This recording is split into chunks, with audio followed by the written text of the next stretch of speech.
ብዙ ተማሪዎች የሚረሷትን አንድ ጥያቄ ላሳያችሁ። x the power of x plus 3 is equal to 1 ነው የሚለው። ይህን ጥያቄ ሶልቭ ለማድረግ ሶስት ኬዞች አሉ።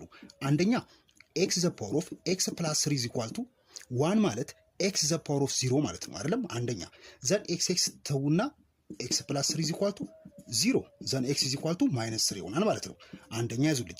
ሁለተኛ ደግሞ x the power of x plus 3 ነው ዘን is equal to 1 ማለት 1 the power of x plus 3 ማለት ነው። 1 the power of any number is 1 ነው አይደለም?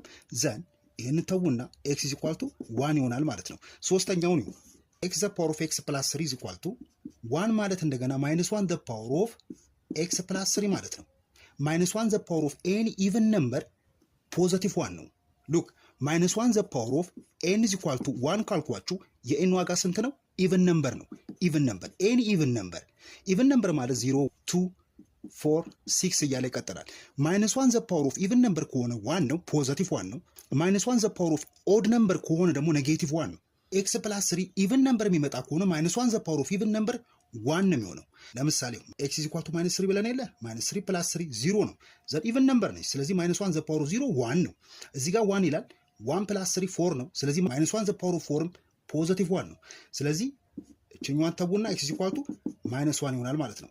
ስለዚህ x is equal to ምን ይሆናል? ሶሉሽኑ -3 -1 and +1 ይሆናል ማለት ነው። እስቲ እናንተ ደግሞ ይሄኛው ጥያቄ ይዩት። ይሄኛውንም